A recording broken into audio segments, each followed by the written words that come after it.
And I remember like stealing those things and like keeping them in my locker at school and thinking I looked so good. I need like photos. thinking I was so beautiful. How old were you when you started wearing makeup? Oh, my mom would not teach me how to wear makeup. So I think in middle school I started Doing to it by wear yourself. eyeliner, and my brothers would make fun of me so much. And if anyone ever mentioned that I was wearing makeup, I would lie, deny. No one needs to know the truth. All right, if I say I'm not wearing it, I'm not wearing it. Yeah, and I would feel so much shame for even wearing like a tinted lip balm. I remember in like the 6th grade, I would go into my mom's, like I was saying earlier, like my parents didn't let me into their room. Yeah, I remember I would sneak into my mom's bathroom, and I would take like her, I don't even know what I was taking, but I would take like her foundation or her cover up. And I remember at the time I was very into like Panic at the Disco, Paramore, and I would take her mascara, the like pink and green container. Do you know the mascara I'm talking about? From like Dwayne Reed or like exactly, like the drugstore like mascara brand that I loved. It was the only one I used for years. Honestly, I should go back to it. But I remember I would take the wand and I would smear it underneath my eye and then smudge it out. And I was like, in my head, eyeliner was just mascara that had like smudged underneath your eye. And I remember like stealing those things and like keeping them in my locker at school and thinking I looked so good. Like thinking I was so beautiful.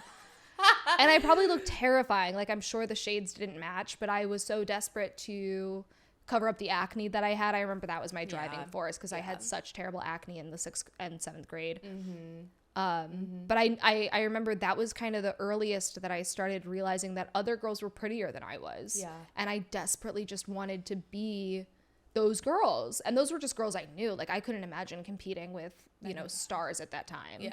Yeah. Or influencers. I know, yeah. I feel like that's something that's not talked about enough. Like self-perceived ugly girls using makeup, and then someone else would be like, are you wearing lipstick? And then taking it as a huge judgment. It's like, no, this is so natural.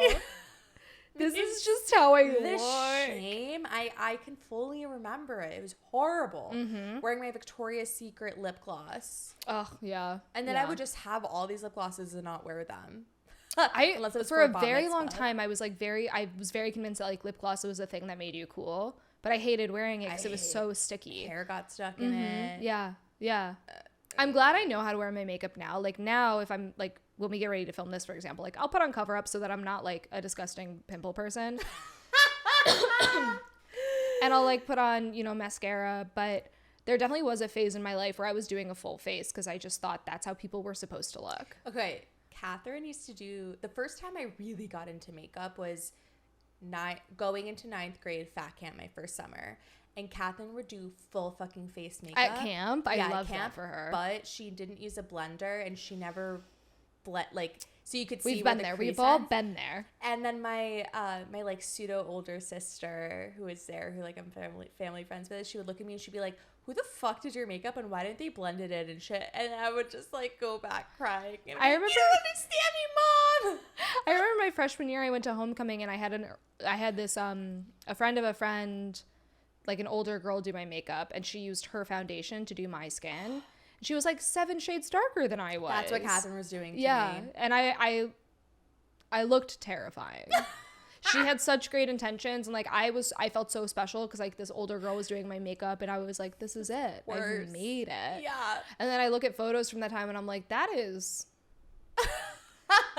suspect. And we know that hot older girl doesn't know how to use makeup either because she put that shade on you. It was bad for everyone involved. Yeah. But all this is to say, I don't want to get Botox yet. I could see myself getting it in my forehead because I just like am perpetually worried. So I have like furrow wrinkles between my eyebrows. But at the same time, like I do hate needles. It scares me a little bit. And like, I don't know. And who am I doing it for? I think I'm going to grow old and have like gray hair. I think that's very cool. Ooh, I think gray hair is very sexy. Yeah. I kind of love the idea of having gray hair. And it's, I mean, I was so frustrated at my mom when I was younger. Like last episode, we were talking about how we, you know, weren't like tapping into the girliness or like whatever, etc. And when my mom was like, why can't she tell me how to do makeup? Everyone else is doing it. It's because I felt so ugly. But my mom, and I carry this trait too, is just like, It doesn't matter. Seeing the fucking beauty in someone, beauty is in the eye of the beholder. And she was like, you are so natural. Why the fuck would you try to look older? Well, and that's the thing, though, is like, when it comes to who I am now, I'm really glad that I didn't have a mom who, when I turned 11, was like, we need to start getting you in makeup. Yeah, like a dance mom. You know, like, yeah. because or teaching you how to do that at such a young age. And making you feel like it's a necessary part of being who you are, or being accepted, or being loved. Like, my mom was always like very anti me altering any part of my body in terms of like shaving my legs or doing my makeup. She was just like, you just don't need to. Like, you don't need to do that. Like, even to this day, me coloring my hair is like an argument. She's just like, why? Yeah. You look away. Why are you trying to change that? Totally. You know? Totally. That's why it was so fun. Our moms are very similar in that vein, which I think is very cool, and like a core thing that we relate to in our friendship is just being yourself. And like, that's what our moms raised us with, even though we did not like it at the time. Sometimes I want to be a dirty hag. You know? And I want my friends to love me for that. Like, I don't want my friends to like look at me one day and be like, oh, I don't recognize you without XYZ thing, you know? Yeah. Or my partner. You're and just so beautiful. And I always compliment you when you think you look the worst.